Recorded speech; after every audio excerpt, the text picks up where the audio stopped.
Vermicelli Soup.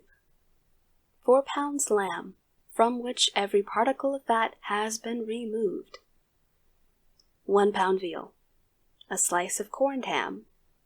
5 quarts water. Cut up the meat, cover it with a quart of water, and set it back on the range to heat very gradually, keeping it covered closely. At the end of an hour, add 4 quarts of boiling water and cook until the meat is in shreds.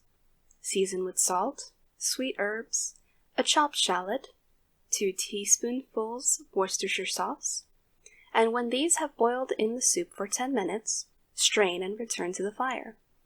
Have ready about 1/3 of a pound of vermicelli, or macaroni, which has been boiled tender in clear water. Add this, boil up once, and pour out.